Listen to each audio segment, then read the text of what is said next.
Qatar. And after the Seychelles event, the tour will move to Portugal and eventually conclude in Asia. Seychelles Tourism and Speedo have made it possible for the South African swimmers as well as coach Cedric Finch to take part here. Beauvalon Beach in Victoria is where the 10-kilometre race will take place. Michelle Weber will be representing South Africa. She's seen here with coach Cedric Finch. Yes, this is my third World Cup. I did Abu Dhabi and Portugal last year, and now I'm doing Seychelles. It's a big event for Africa because this is the first time Africa's hosting an open water World Cup. So I mean, it's very exciting for myself and Chad to represent Africa. Being from South Africa, it's like just to race here. Yeah, this is the second FINA World Cup of the year. I think there's 10 in a year. The last one being in Abu Dhabi, and they just run throughout the year. Next year is World Champs, and that's where we have to qualify for Olympics. Yeah, and racing here at the World Cups, it's just being amongst Olympic champions, our world champions, medalists, and for years now. So I mean, getting that racing experience is so important because we have to race them in order to place for World Champs next year. Michelle is very young still, and Chad has all the experience in terms of where Michelle can just step in and tap off. So part of that is when we train together, we swim together, whether we're in the pool or whether we're in the sea. It's just for the two of them to be at this level and be part of the whole swim series, the FINA World Swim Series. It's great. Like many of the swimmers, the focus was on the race ahead. Not too much time was spent on seeing the rest of the island this far.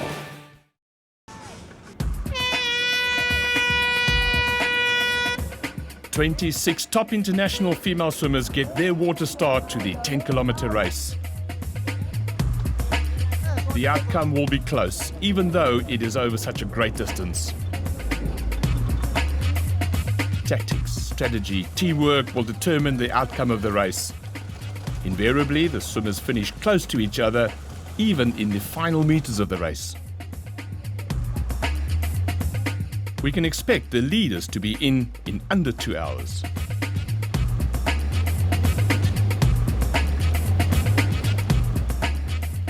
It is just after 8 a.m. on a Sunday morning.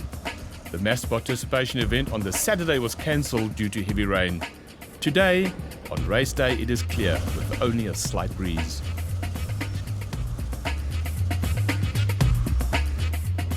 Leonie Beck from Germany is the early leader.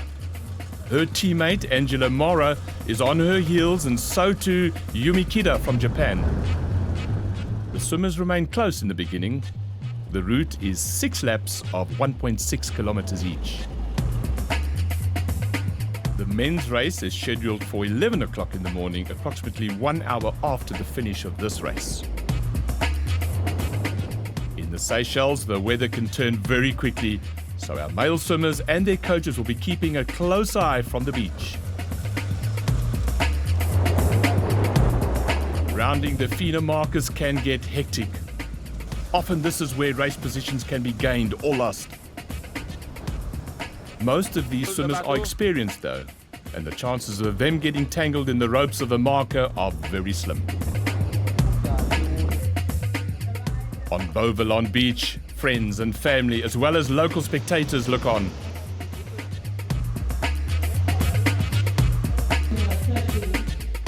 The helpers and seconders to the swimmers are on the feeding pontoon.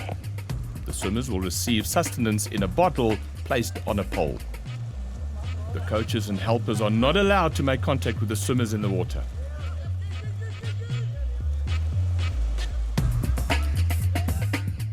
It is early in the race and most of the swimmers will do another lap or two before. Good times and a good position here equates to good points for the overall series. Michelle Weber finishes more than 3 minutes off the winner's time, but a most satisfying outing for the South African. On the beach, she's welcomed in by coach Cedric Finch. And here are the official results.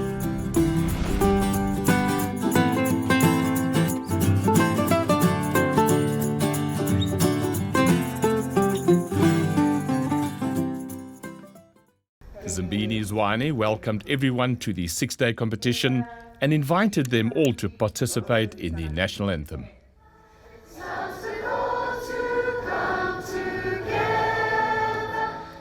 This is a very proud moment for young participants and their coaches.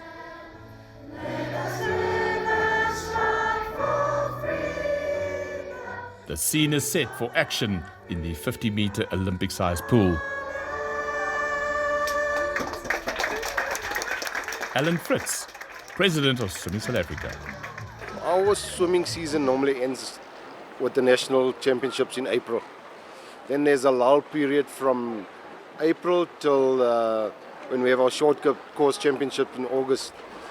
This is the only high-level competition for emerging swimmers to participate, because some of our elite swimmers will then move to Europe, to Mare Nostrum and so on. So this gives our swimmers the perfect platform during what we would normally term the off-season, an opportunity to race. And it's important that swimmers race at every opportunity. And I think the Winter Champions is an ideal championship to give level 2, level 3 and junior national swimmers the best opportunity to keep in shape, if I can put it to you that way. The Sasol National Winter Swimming Championships has been growing from strength to strength from year to year. We have been over the years also been able to attract international swimmers that come to these championships. This is the only swimming championship event that takes place in winter in an outdoor pool in the country. After 9 minutes and 41 seconds, 15-year-old Taylor Seifert from Bloemfontein Seals touches the wall. Ellen Willie from Titans is nearly a minute off the winning time for second place. Clara Butt from Kloof gets